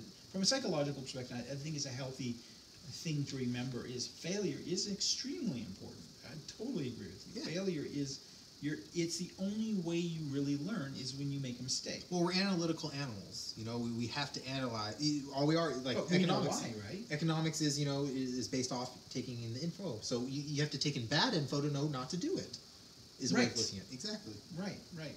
And well, you know, people often say talk is cheap. And I say, yeah, and your point? Because the whole reason we developed language was to experiment without actually... Hey, let's go chase that tiger. Well, no. So that saying, a lot of people think the perspective of talk is cheap is talk is cheap. I'll never, you know what I mean, do more than talk. Well, from an idiot's perspective, that's one way. From another perspective, see, I shouldn't just say, okay, from one person's perspective, it could be that. From another person's perspective is talk is cheap. It's a cheap investment. You can use your words and not lose, but still gain a lot. Exactly. That's the way I like of looking at talk. Is cheap. It's very cheap. Use your words and see what you can get from it. Well, and you can walk into a room and ask for something, and you get more cost bang. You nothing. You get more bang for your buck, right? If you use words and not, you know. Oh yeah. And if you start throwing fists, then you're losing that opportunity, your physical opportunity to do something in the future. So that's why we do conversations. So a lot of people say not just talking about things doesn't do things. Oh yeah. And I think that's probably... You got to go and... I feel like conversation should go into you assuming everything that's coming out of someone's mouth is a lie, rather than assuming everything's the truth. You know, if you have to play one of the two games, And because we've already talked about a lot of things, we already talked about logic and like static of perspective, forever, time, and small talk. I really want to talk about the lies and known lies and just why it matters so much. Why I even want to put a point in the conversation and talk about it. It matters so much is just knowing that in the last 100 years, our government's already done multiple things that we're kind of aware of. But when you hear claiming that 9/11 was an inside job, and you already automatically get the people saying that can't happen because of the steps it would take for it to happen. I go, that's not really how real conspiracies happen. I don't think the government at any point planned all those things. What it is, I think someone else planned it, and the government let it happen. It's just very easy. That's the easy. That's the zero cost, no fuss, no fuss. They found out 4 months before it's going to happen that they're planning. They know what day it's going to happen, so they too can plan aside. It's not that they're planning to help them out. What they're doing is they're putting, it's like, okay, I know someone's going to blow up my building in 4 months. Now I can either spend $1 trillion to try and stop them, or I can spend $4 to go pay for the insurance. I go pay for insurance on my building. That's it. Oh, okay. Rather it's because everything's you want to believe in economics. Okay. Well, economics would say that all these conspiracies have to happen. Okay, let's get No, and that was just an example. I'm not saying that for fact is what happened, but let me give examples of ones we know that happened. Ones that the U.S. Department of Treasury poisoned alcohol during Prohibition. That was a big one. During the beginning, they were lightly poisoning it. By the end, they were just putting in 10% methanol, and people were dying from that shit. They were going they're going blind. They're losing a lot of senses. They're getting sick. I mean, people were dying from this shit. What was that program called? Do you remember the name of the program? It wasn't a program. It was just U.S. Department of Treasury. So back in the 40s, you didn't have protocol could easily be not followed because there was no cameras. So just knowing that the reason rather than me going in, this is Google's out there for you all can cross-examine. Well, how do we know this? Right now for the conversation, because I'm about to give you a few. So rather than proving whether these are true or false, you got Google, and you'll know that the ones I'm quoting aren't anything out of speculation. These are proven for fact. These are ones that are even in American history books. They are in American. Yes. Yeah. And so what it was is the U.S. public lied about treating black men with syphilis. That was a big one we also know about. That was anywhere. I think that started in 34 to 64. That was the years. Okay. So they started doing that. Okay. The Gulf Tonkin. We already know about the over exaggerations and the lies of the Gulf of Tonkin. How that there was a boat that wasn't actually sunk, never actually sunk. No, refresh our memory about the Gulf of Tonkin. Basically, there was a conflict that supposedly happened that pretty much got us into the Korean War, but that conflict never happened. It was just a false flag event. It just clearly never happened. You got the generals and many of the people who supposedly were in that conflict that never happened. That's one you can also go okay, that's one that some people still claim that did happen, but okay, whatever. Here's ones we know that didn't happen. The war against Cuba. Do we know how how many false war against Cuba? I'm not aware of a war against Cuba. We sanctioned them, but I don't. Okay, this is also what I hate. What's the difference between a conflict and a war? The name. That's it. No, what did we do? What military action did we take towards Cuba? So you remember all the supposed guerrillas that were doing all the terrible things in Cuba? That's why we helped with the stabilization of Cuba. Okay. So this was in what years? What years? The Cuban conflict, basically when Cuba was worth talking about. So during little pre and after JFK days, during that. What it was a lot of American agencies that were proven to go and be creating false flag events. They were hiring, third party, people to go and say they're part of the Cuba, guerrilla faction, and creating a whole bunch of bullshit. There's a lot of propaganda stories about Hugo Chavez and all the bullshit that was going on, tons of bullshit. Small, okay, this one should be an easy one. Then Ultra Project. We already know about that one, right? Does that one have to be talked about a lot? Which one's that? The LSD with the patient, what they did with a bunch of Canadians and Americans. They started giving LSD to try it out on them.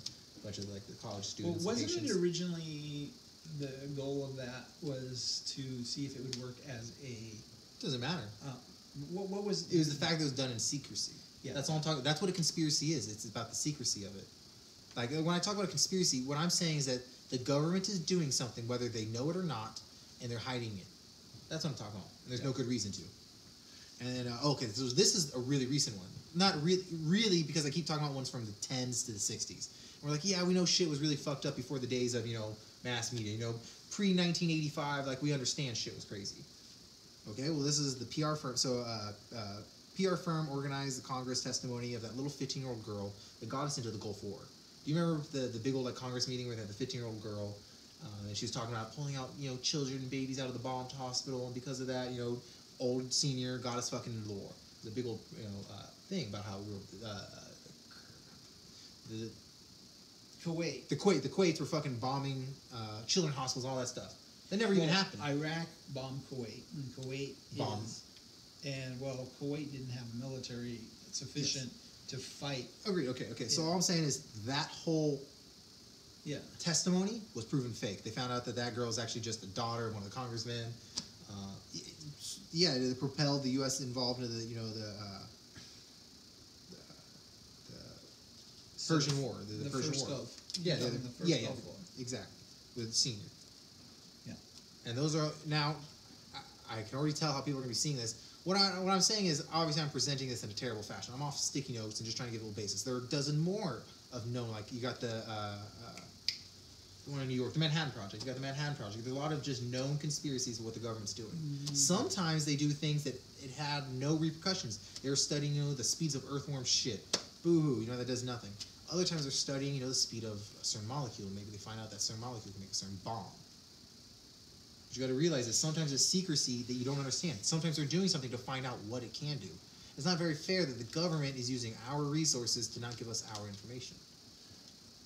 The beauty of a government is it's a machine that will give you answers. But who's going to get those answers is not necessarily always predetermined or fairly Well, I think you predetermined. can actually look. See, now is it secrecy that we're talking about or conspiracy? Because you might call it conspiracy if you don't know about it. Once you know about it, it's no longer conspiracy. Exactly. Yeah, so I'm talking about, yes. In those were conspiracies if that you were are... to discover the Manhattan Project in the 1940s... It would have been a conspiracy. It would be a conspiracy. Now it's just a known secret. Okay, so that's what I'm defining. Those were known secrets at the time, but now we know about them.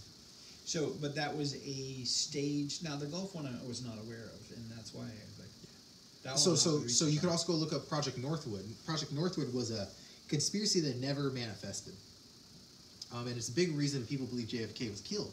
JFK at the time was Project Northwood. He signed onto it, but he did sign off of it. Basically, there was 2 signature process, I believe. This is where historians would be like, it was 1 signature or 3-step, whatever. He had to sign on, and there would be a second signature once they got the funding or got everything set up that act. Once he actually read the plans, though, he decided it was just a bunch of false flag events. It was about crashing planes in the twin. This is where it's crazy. It talks about crashing of planes into the twin towers. That was going to be a big way we were going to get to the Vietnam War. So the towers being crashed into has been in many movies. It has been fantasized in a lot of books, and so it's like one of these original ideas that isn't that smart. What it is it was already talked about the government in Project Northwood, like 65. I'm pretty sure you guys 65. Not like Kennedy 60. Yeah. Okay, so 65 was. So I don't think I'm talking less about than 65. It's 60. He was killed in 64. Okay. So then Project Northwood was supposed to be in 65, and I'm pretty sure. Yeah. So that's the whole conspiracy about is that he didn't want to sign off on it, and so that's kind of like he was killed off for. And the whole speech where he started talking about the secret entities within America and all that crap. What speech was that? See, most people, everyone knows. See, this is one I just gotta pull up because I'm not gonna recite. I can't. It takes 10 seconds, like a 2-minute speech. I'm not a conspiracy guy. Well, this is a recorded speech by JFK. So well, no, but you find these speeches because you're investigating. Oh yeah, I know what you're saying. And I don't spend a lot of time investigating them because I'm more concerned about individuals than I am about. Yeah, just listen to this speech, this little 4-minute speech. Ladies and gentlemen, the very word secrecy is repugnant in a free and open society. And we are, as a people, inherently and historically opposed to secret societies, to secret oaths, and to secret proceedings. We decided long ago that the dangers of excessive and unwarranted concealment of pertinent facts far outweighed the dangers which are cited to justify it. Even today, there is little value in opposing the threat of a closed society by imitating its arbitrary restrictions. Even today, there is little value in ensuring the survival of our nation if our traditions do not survive with it. And there is very grave danger that an announced need for increased security will be seized upon by those anxious to expand its meaning to the very limits of official censorship and concealment. That I do not intend to permit to the extent that it's in my control. And no official of my administration, whether his rank is high or low, civilian or military, should interpret my words here tonight as an excuse to censor the news, to stifle dissent, to cover up our mistakes, or to withhold from the press and the public the facts they deserve to know. For we are opposed around the world by a monolithic and ruthless conspiracy that relies primarily on covert means for expanding its I just sphere want of to rewind to let you know that he's not speaking allegory parables. He wanted to let you guys know he's speaking clearly. He's your fucking president. The facts they deserve to know. For we are opposed around the world by a monolithic and ruthless conspiracy that relies primarily on covert means for expanding its sphere of influence, on infiltration instead of invasion, on subversion instead of elections, on intimidation instead of free choice, on guerrillas by night instead of armies by day. It is a system which has conscripted vast human and material resources into the building of a tightly knit, highly efficient machine that combines military, diplomatic, intelligence, economic, scientific, and political operations. Its preparations are concealed, not published. Its mistakes are buried, not headlined. Its dissenters are silenced, not praised. No expenditure is questioned, no rumor is printed, no secret is revealed. No president should fear public scrutiny of his program, for from that scrutiny comes understanding, and from that understanding comes support or opposition, and both are necessary. I am not asking your newspapers to support an administration. Now, is he referring to the NSA here, though? No. So, the moment he literally thought at the time of the speech that he could at least live for a little longer, I'm assuming. Let's just pretend we're psychologists, pretend we're trying to get into the man's head, and let's pretend what I'm saying is true. If what I'm saying is true, he's already trying to use as normal words as he can without separating himself and sounding crazy. But when you use the word monolithic, you're already scaring people. Yeah, that's a huge monolithic. No. See, but this is your fucking president. This is one of the highly, like, don't we think JFK is one of the good ones? If you had to say they're one of the cool ones, one of the ones that was most human with us, of citizens, right? I mean, this was a cool guy out there. He did some fuck shit, but you could tell that every time he did an action. What about his? What about what? No, I'm just thinking about his brothers and stuff, you know. Well, I mean, he's literally saying there's some monolithic shit out there. He's literally from the Kennedy family also. So you got to think, he just went against everything his family ever is about. He is... If you can believe that kids can be indoctrinated into being racist, why can't children be indoctrinated into a New World Order? Sure. Okay. So, all I'm saying is, I don't know. I mean, this has really happened.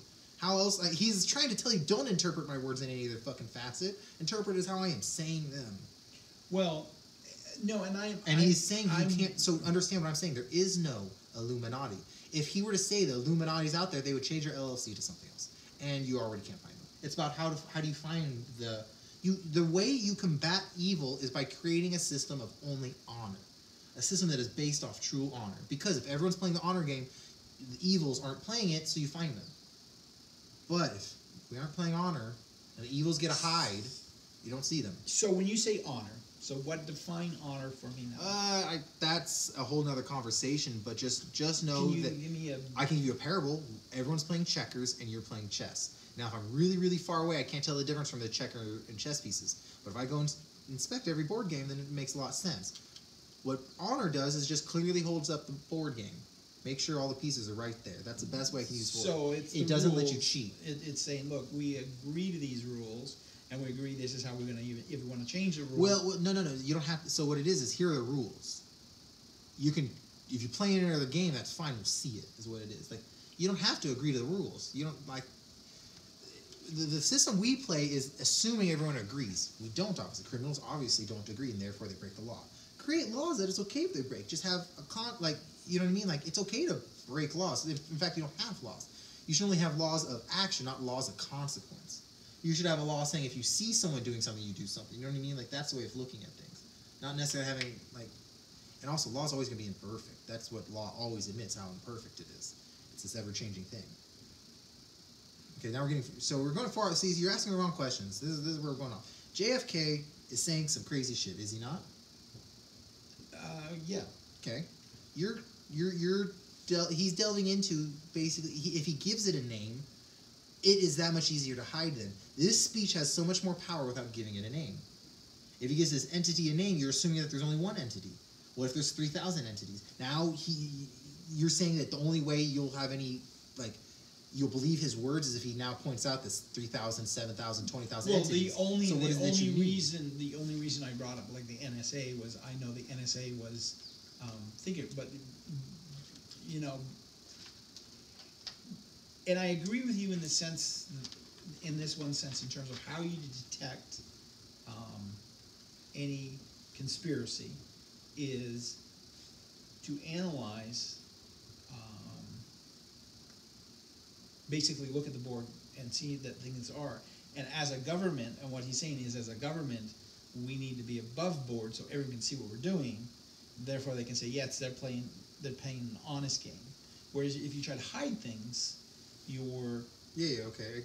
Yeah, that's exactly what he's saying. Right. What about it? If you hide things. So basically, any organization that is attempting to hide things should be under suspicion. No, okay. What are you trying... He literally is saying that there was He told you not, like, this is where people really make me mad, that you are trying... You people. Yes, every person who he literally put you on a group. He was talking to the public, to the you heard it. You're the public, correct? Yeah.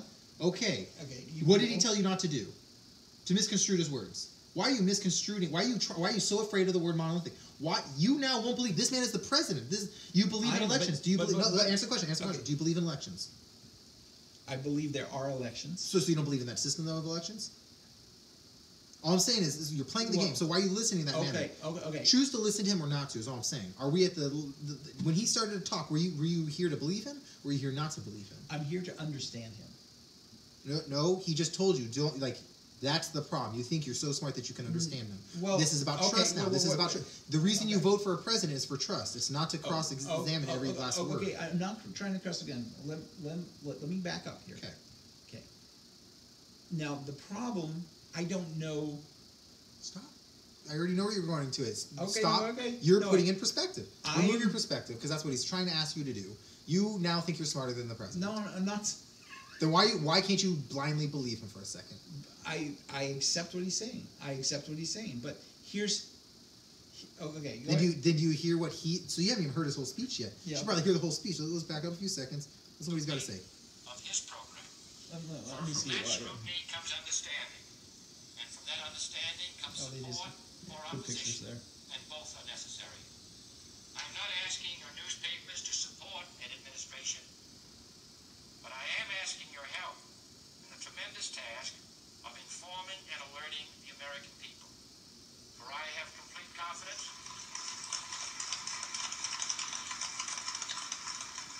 in the response and dedication of our citizens whenever they are fully informed. I not only could not stifle controversy among your readers, I welcome it. This administration intends to be candid about its errors.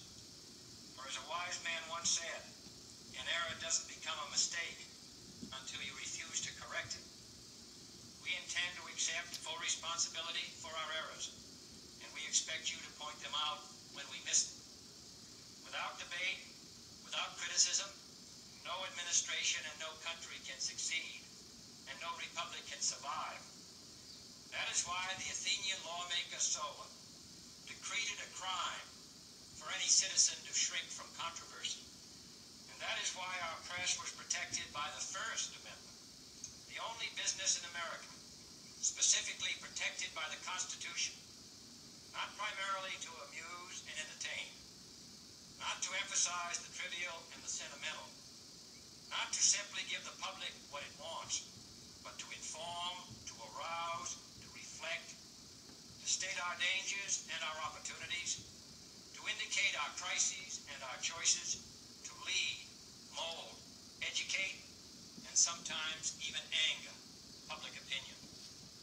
This means greater coverage and analysis of international news, for it is no longer far away and foreign, but close at hand and local. It means greater attention to improved understanding of the news, as well as improved transmission.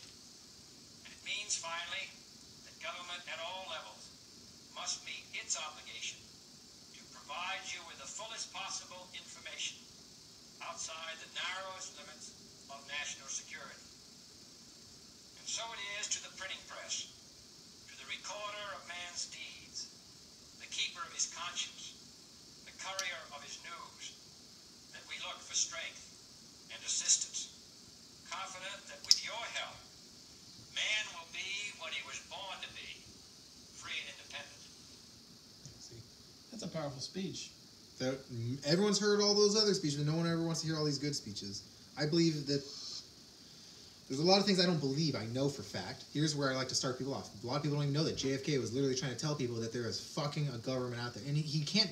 The way you solve it is not by pointing out who the enemy is, because the enemy can always be replaced by a new baby can be born evil. So the baby doesn't even have to be influenced by the evil people. Evil can just spawn up just like a mushroom anywhere. Just out of nowhere. So the way you fix that problem is not by pointing out who's evil. It's by telling exactly what to do. And it's over defining and really explaining things. He really kind of told you guys that, fuck you, the First Amendment is not there so you can feel. It's to inform. It has nothing to do with feelings. That has everything to do with informing. Well, that's where everyone misconstrues it. That, I get because I have a right to say it. No, you don't have a right to say it. You have to prove why you have a right to say it. Well, even what I like to say with the First Amendment, and I really like what he said about it, and just like, wow, I mean, we were thinking the same, me and him. No. But no. I mean, the First Amendment, you know, I didn't know about the quote of what he said of the society where it was a crime not to. Yes. To confront. That's what I always say about Gandhi. Gandhi's biggest thing is not those who do the bad things, but those who do bad things and don't do anything about it. That's the worst. That's why I see bad things and don't do anything. Yeah, exactly. And that's all the time in the bar. That's you'd see me in the bar and people are like, "Why are you doing this?" I go, "Fuck you. You're the piece of shit for doing nothing." And people are like, "What, Sebastian? Now you made 2 enemies." I'm like, "Good. I'll make 4 because you're just as bad as the rapist." Like, fuck all of you. I'd be behind the bar like, fuck you. I talk politics in the bar because I'm a badass and you're a little bitch. Now they're gonna attack me and say that no, you. I'm like, nope. The only thing I did wrong there was call you a name. Everything else is right. Like that. I'm going into a conversation. I want people to attack me the right way because normally if they will, they'll be like, "Oh, really, Sebastian? Huh? So if that's really how you feel, why do you have to call me a little bitch?" I'd be like, "Agreed. I shouldn't have." So you know what I mean? Like that's where I want the conversation to go. Be like, "Look, now do you see how we're getting away from feelings? I shouldn't have reacted that way." You know, it's really, really interesting what he said because recognizing, you know, when he said it is amazing, but that he emphasized something that I think is critical. See, I just got to stop you real quick. This is a level of pretentiousism. You got to admit that I'm pretentious too. That's why I'm already admitting it. But there's this level of unknown pretentiousism, which you're saying it's amazing about the time, man. He found out that what was happening in his time in the early 60s, you know, he found out that shit really was happening in the 30s already, but somebody else already put a fucking snuff to it. But the difference between the 60s and the 30s was in the 30s they didn't have cameras and all the reporting to prove that speech happened. Thank God somebody was able to record that speech so we can prove that speech happened. There have already been thousands of speeches like that, people trying to talk about it. But because of media, the media is a double-edged sword for both of us. It's a double-edged sword for the evil people. Double-edged in the fact that they can bend it to their likings, but sometimes they can't. And that's when they lose. Well, you know, and that's one of the things that I did a thing with. I mean, I look at people that I say, I don't necessarily agree with everything you've come to as a conclusion, right? But you won't yet. I haven't. If you think that's what I like to get people in to where they don't think I'm lying, because right there you don't think that's. You really believe JFK was talking there, right? I mean, well, yeah, absolutely. Okay. He meant. I mean, I don't understand, and I won't say that I do, but what he said was clear. No. All I'm saying, what I'm saying here is that that's the first video. I'm going to start showing you other videos. Like, where is this from? Like, oh yeah, Martin Luther King and so MLK and Malcolm X. The big thing about them is MLK started to want to get a little violent. He wasn't going to get violent with anyone. He was going to say basically, if you make more than, or if you make less than this amount, you can't be touched. Like, you're part of how people are going to attack me and get all these people who are really good, like historians on that shit, and they're going to show me some context that's going to prove the numbers I'm saying are wrong. But basically, he's getting ready to say classism. Okay, guys, it's not about race, it's about class. Race you can't control, class you can. It's about a choice. He goes, we can choose to throw away our shiny toys. You can choose that. And he was getting ready to say, fuck it, we don't need to fight each other, we need to love each other, and just stop making stuff for the rich people. Just don't ever give them another thing. And Malcolm X at the time was getting ready to say, fuck it, guys, like, we don't need to run to Zion. None of this Muslim shit, how about we all hug each other? It's not about blacks, it's about all of us, we're all.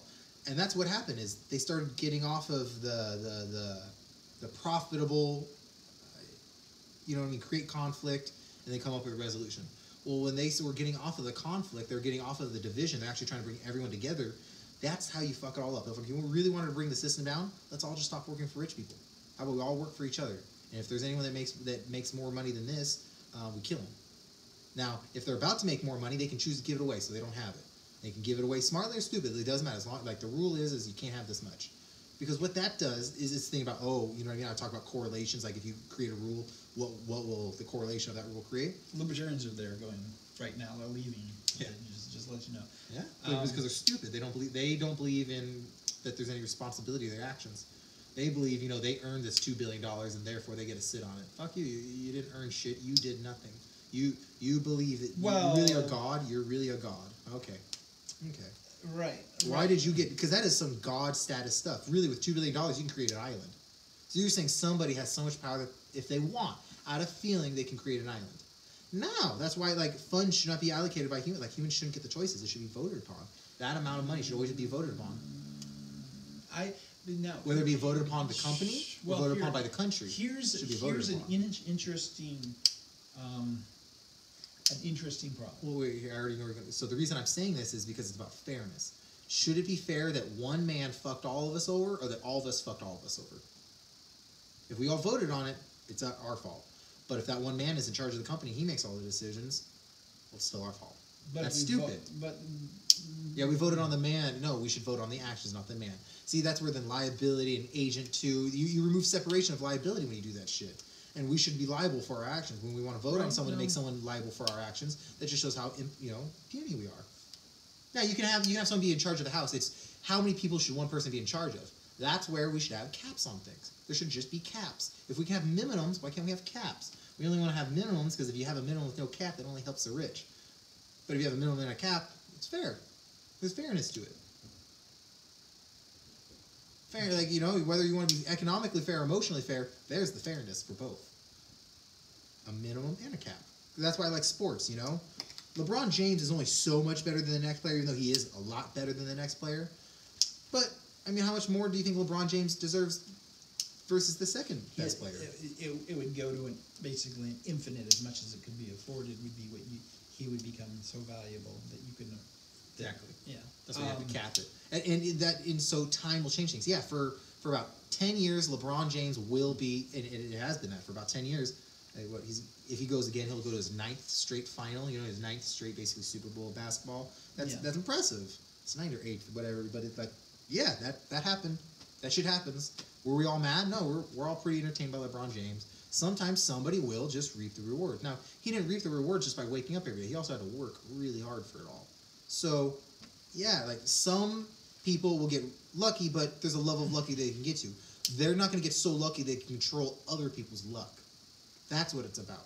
I'm not so lucky that I now also have so much power I can control you. No, that's not fair.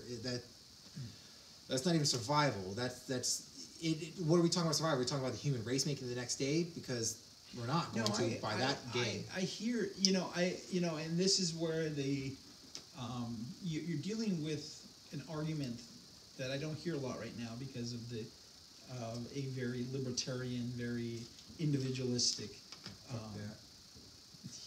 No, there's some valid points. No, there isn't. Well, let me get to the valid. Since you're going to argue the other side for me, I don't have to argue it. So here's my argument. Individuals perform better when they're self-motivated and they have Make a baby by yourself. Well, you're motivated to have a baby, therefore you're going to find it. You are. Okay, how are you going to make a baby by yourself? I'm going to find someone that's willing to have a baby. I mean, No. But that's I'm saying you're saying individualism. Okay, do it by yourself, motherfucker. You want to be an individual? Go be an. Don't give a mad scientist any more fuel than they already have. Well, that scientist was only fueled because a people came together and created infrastructure for him to learn that knowledge. Absolutely. Okay. So stop being such an so stop toting individualism. Okay. If you get to tote only one word and it's together or individual, because there are consequences to our words. If you're going to shout out the word individual, guess what? My 2-year-old child hears that, and so now I need to argue against that because my 2-year-old child's going to ask, "Hey, I get to be out?" No, honey, you should worry about other people first. Fucking goddamn it, you dumb motherfucker! Like, I'm glad you're arguing with adults, but guess what? Your words are being heard by everyone. You know, I'm basically yelling up to the guy who wants to be an individual. Fuck you. We're individuals whether we choose to or not. So stop saying that I have to choose. Like, it's gonna be that way no matter what. How about we use our words to intelligently? How about we talk about we're all together? Because if you shit out 2 dogs, they're not going to try to be together. We're not 2 dogs, though. As babies, we're 2 dogs. So treat us like that until you've given us, the foundation. Don't be using these stupid words. Like, because if we're intelligently taught, if we're intelligently built, you won't have to ever shout out individualism. We'll just be doing things the right way. It won't matter that you're different. That won't even be talked about. That context doesn't matter. If you want, it's about people saying Black Lives Matter, Black Lives Matter. Fuck you, all lives matter. Stop wasting the context. So you're actually just taking steps backwards. We've already had those steps about, showing that separation doesn't matter. Stop saying Black lives don't matter. Say, stop killing me because I'm black. That's what you should just say. Don't say that Black lives, because we understand all lives matter. Just say, God, we got to stop killing black people, guys. That's really the argument. That is the argument. It's not the argument that they all matter.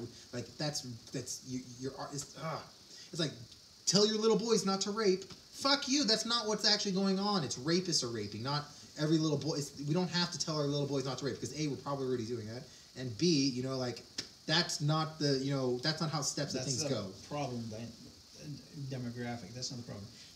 So your argument isn't that we're not individuals. That's an obvious duh. Yeah. It's why are you saying that? Understand that you did an action. Okay. What is the reaction to your action? Here is and I hear you. And I think it's a valid point. The argument that I like from individual is responsibility. Okay. But you're responsible also if you're not an individual. If you're not an individual, there's still. No. You're right. But let me walk this through for you.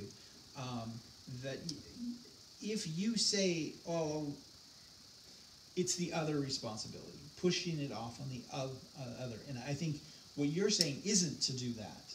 Yeah. But I think where the libertarians are right is in terms of we need to think from an individual perspective how I fit in. But that's in theory, but in practice what's happening is saying, I'm an individual, I, you have to do for I. Right. When really, that's because we play, you gotta understand, that exists because we're playing your guys' utopic bullshit. Your guys. Yes. We put me on one side of the argument, so everyone else is on the other side. And the one side of the argument is that you guys have this utopic idea. So do I. Guess what? My utopic idea can't be shot down because I didn't set it up to a standard that can't be achieved. You guys are trying to achieve a standard that can only be controlled by robots, basically. Right. So what I'm saying is you're wrong. You guys are all liars. You guys actually want to be Nazis. You guys want me to be a robot. If I'm not what you want me dead. So what I'd rather is just be the group. Say, you can be what you want as long as you don't hinder the group. So you're the crazy Trump supporter, right? Yeah. Why do you support Trump? Because Trump will allow me to be what I want to be as long as I'm not hurting anyone. That's all he cares about. But that's a pretty individualistic perspective. No, an individualist perspective is let me be me, or let's go hurt people who won't let me be me. Well, that is an individual's perspective. Mine is I will do me, and as long as I don't offend anyone, okay. Okay, but now and to me, offense isn't an emotional thing. It's a physical. It's you're putting a barrier between you and someone else. That's offense. But what do you mean? No. So, you're wrong. No, you're wrong. Okay, go ahead. You're wrong because America is a person. Remember, you got to understand about legal. This is the law. This is where people get really mad at the words. Go fuck yourself. It's a law that's putting the word up, so you should go learn like what you're learning. Well, so all I'm saying is, America is a person and Mexico is a person. Okay. There's the separation of the people. That's what I want to allow. Is a separation of physical bullshit. I don't care what Mexico says, but if Mexico's throwing things on our side, then that's one thing. Now, you tricked me into a conversation. If we want to talk about why I want Trump, I believe the utopic things because it's about the response. You know, I talk about responsibility of believing in action. Yeah. If he's wrong, guys, this will get you guys to read a fucking law book because that'll be the only way for you to change anything. You'll have to read a law book. You'll have to learn history, real history, like the shit I'm talking about. Not the stupid fucking shit you guys think you know. Because what you think you know, go walk into a courtroom and watch how quickly you're going to be in fucking cuffs. You don't understand what you know. You don't know your rights. You don't know what you even are. So once you learn that, you'll then learn, oh, fuck, Trump was a catalyst to get me to learn the knowledge to fix what law is. Because all law is an agreed upon game with agreed upon rules and consequences. So we can rechange that at any point. So Trump is in a way He's either right or the catalyst. He's either right or the catalyst. So you're okay with people calling him the hand grenade thrown into the Washington?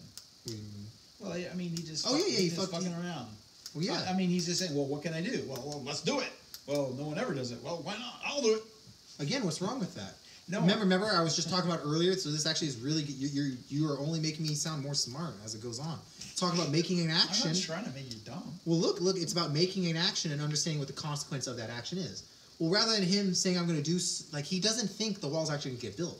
He thinks it's going to open up the eyes to things. That's my idea. Like, so here, let's go back. Let's say in 1990, I was Trump, but my brain was in him, and someone says, hey, Sebastian, how are we going to change the world? If you believe conspiracies are out there and all that shit, well, it starts with the media. You have to get the media on your side. You have to have some resources to actually make a fight. You can't go into a fight with a bunch of twigs. So he garnered resources. Who cares how he got it? Because it's about what he's going to do in the end. So yeah, maybe he cheated and he didn't pay taxes and he didn't do all this bullshit. Guess what? I'm a conspiracy theorist. I would never do any of that shit anyway. So boom, he's already on the same track with me. He doesn't give a fuck what people think about him. So he's going to say some really vulgar things. You've already heard I've been talking about women and men, but really you understand that I do have this, larger, love for them. But real quickly, I'm not here to talk with idiots. The world is full of idiots, so he's not here to talk with idiots. The smart ones are fucking shaking their knees and biting their fucking nails because, fuck, he's saying the right stuff. These guys just don't understand what he's saying. That's what's really going on. 90% of what he says is filled with garble. It's just bullshit, stupid, whatever. 10% of what he says is what it's needed. That 90%, though, was there to catch your attention, to keep you guys going, give you guys something to talk about. Because that's all he cares. He wants you all to keep talking about it. He wants someone to accidentally find the info. You can't purposely, like, do with JFK. You can't point out who the evil is, just like Trump can't. You can't point out who the evil is. JFK tried to warn us that there was an evil. Trump realized you can't just warn that there's an evil. You just got to show it. Show it. Show the corruption. So if you every once in a while do something wrong and say sorry for it, you'll be forgiven. But if you did something wrong 40 times a day, people are eventually not going to forgive you. Well, when it's not you, it's the system. When Trump didn't break a single law yet. That we know of. No. I don't know. I know. So listen to what I'm saying. If you were to go study it, like I have, you would see he hasn't really broken any laws. He's only been using the law. So what would the actions there be then of someone who doesn't appreciate that? They'd either try and change the laws or change the system. Right. Okay. That's how you do it. You do what Trump's doing. That's how you do it. How else do you get people to want to change? Right. Yeah. Well, exactly. So why'd you want Hillary? So why'd you want Hillary or Bernie? Who, what, huh? Why would you want Hillary or Bernie? They weren't going to change the fucking system. Well, yeah. Well, and that's a problem. And I think, just for a little context for the few of my viewers that may be watching, Sam Harris is a very anti-Trump guy, but he doesn't like Hillary or Bernie. He just thought Trump was a lesser of two evils, And yeah. I don't know that he's necessarily. I hear everything. Well, and so what I'm saying, that is total conspiracy of why I want Trump. Remember, I said, if I'm wrong, at worst, he's the catalyst to get us to do shit. Right. So I'm glad, if I'm wrong, I'm not wrong, because my backup plan was that my conspiracy might be wrong, but in practice, what might end up happening, it's still 10 times better anyways. No matter what Hillary did, even if Hillary's dream world came to fruition, that's hell. Even if her hell world came to fruition, it's even hell, so... Nothing's good. Yeah, well, no, Bernie, don't give me, I haven't studied Bernie enough to say whether his words are true or not, but I have studied him enough to know even if his words did come to fruition, you guys, we'd be the next Africa. That's all that would happen. We would be the next Africa. What happens when you tell a bunch of people, because you got to understand, Coca-Cola is a person. In law, Coca-Cola is a person. So what happens when you tell a person that if they want to make stuff in America, they have to pay American taxes? That person just moves to a different country and then pays that country's taxes. And what happens if America says, well, hey, person, if you want to sell to us, you got to pay, it's going to cost that much to sell it on our grounds. they're not going to sell Coca-Cola here anymore. That's all that would have happened. Agreed upon that, yeah, America would have had maybe over 2 or 3 generations finally shaped up and started building their own things. Look how long it took Cuba. Cuba is finally getting back into like some semblance of normal. It took many generations for them to be able to recover. Now times have changed, internet has changed, maybe we'd recover a lot faster. But all I'm saying is, it's not going to be how Bernie thinks. There'd be this huge, not depression necessarily, it probably would be economically, but I'm not even trying to go there. There'd be this huge depression over just humans. In America, just the way of life changed. Maybe for good. Maybe he knows a lot more about psychology than I give him credit for. But to me, I'm just assuming that humans would be very depressed. And maybe he believes in the cleansing. Yeah, I believe there'd be a huge cleansing of America. I believe a lot of people would die if he fucking became president. I think there'd be a new world war. Because how would people react with that? They now don't get any of the pharmaceuticals or any textile or any just the normal entertainment they used to have. Because that's what would have happened if he would have won. Yeah, I don't know. Because the rich can go to every country no matter what. So the rich, if they couldn't buy the things that they wanted, the reason they are rich is because they get to buy and sell things and buy and use trade. Well, they would move to a different country and continue. Like, look at what happened with China. Where did all the Chinese companies come? Like, look at America. But they come here. Yes, exactly. So what if America wasn't the place to come anymore? Yeah, but that would be really hard to do. Why? Why did you just say that? Well, okay. How hard would it be? Did you just need a new president? No, not necessarily. No. Isn't that what happened to Russia? Isn't that what happened to look at countries that used to be in power that lost power overnight? I love you guys, but it's about history. Look at history. How did a country lose power overnight? Change of leadership. And normally, what did it go to? Someone who wanted to change off. Someone who wanted to change off the country's idealistics completely. What it is, idealistics also set off their economics. So China, when they went to Mao, what happened? Oh, fuck, shit got crazy. Oh, yeah. What happened to Russia when they went, oh, yep, shit went crazy? Whenever you change your idealistics, look at France, look at Italy, look at all these countries that change idealistics overnight. Their economics also changed overnight. If you really want to believe... if you want to believe there's a separation of the two, that means you just disregarded Art of War. Like, we like to quote Art of War. Okay, stop. Okay, let's just take 2 steps back here. I'm going to make a couple statements and see if you agree with them. There's 3 branches to government. No. I believe there's an illusion of it, but I don't think so. I think there's 2 branches. I think it's the banks and it's the media. I think the banks are really the banks and the insurance companies. I think banks, insurance, and media. Those are the 3 So you don't believe in the executive branch and the... No, because if you go look at all the commanding positions of all the branches, you can see that they all have served under the United Nations public relations. No, I'm talking about the United States. I know. I'm telling you, if you go look at all the major facets of all commanding things that matter in the United States, everything from IRS, Federal Reserve, to the INS, all the acronyms, somewhere in there, somebody served in the UN, and a very specific department of the UN. And rather than me going off, I would rather people Google and go look at what I'm saying. And then you see the correlations that I also see. And see that they may not be correlation, they might actually be cause. That everything has all worked under one company. And to me, that seems a little fishy. You can drop your own conspiracies from that. To me, don't you think that it's fishy that it doesn't matter what country you're in, all their large leaders have served and worked under a certain UN department, a very specific one. And one that doesn't even sound like, when you hear, the FBI, you know that there's something evil on there. But if you heard public relations, like, that's just the United Nations public relation. Really simple. I mean, that's probably just PR, right? PR. Okay, I mean, that's just a name. What if you found out in between it that it's actually one that deals with all the funding, deals with all allocation of funds, deals with all, Ways and Means Committee of the United Nations? Pretty much. The most powerful unit in Congress is Ways and Means. Exactly. See, is when you hear these things, it just makes you... There's a lot of bullshit. For those that don't know that's actually true. Everyone wants to be on Ways and Means. That means you've made it. That means you're on the club. Exactly. And so if you go look at all the people that are really in those departments, you see there's any separation. It's like saying, if you knew the guy who owned the 2 teams in the NBA Finals, do you really think that he cares who wins? He owns both teams. So when you find out UN actually has both Democrats and Republics, do you think they really care? No, it's just the illusion. Yeah. Well, that's when you asked me about elections. I said, well, when you mean elections, yes, we have the appearance of election.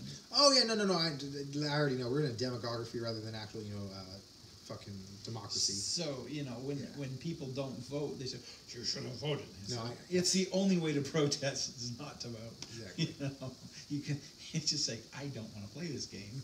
Exactly. I don't like this game. This game is rigged. So, well, I think that's a good place to leave it. On the conspiracy of our government is just a demagoguery. Yeah. But maybe look up some of the stuff that we went over if you're really interested. Comment if you're really interested, and we will continue this conversation after we think about it. Yeah.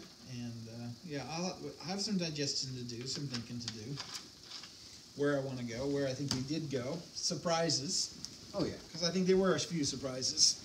But see, that's the whole point. I didn't even get to small talk. Talking about small talk is you can't be afraid to go off. Just put a pin in things. If there's a, you know, notes, like that's why as I'm talking, I like to write notes. To come back to this point. I got an idea, but I don't want to interrupt the flow. So come back to that. Yeah, and we will utilize this these notes a little more in the future, but take notes during it. And yeah, I think we need the conversation to continue. Oh yeah. Okay. And we are finished.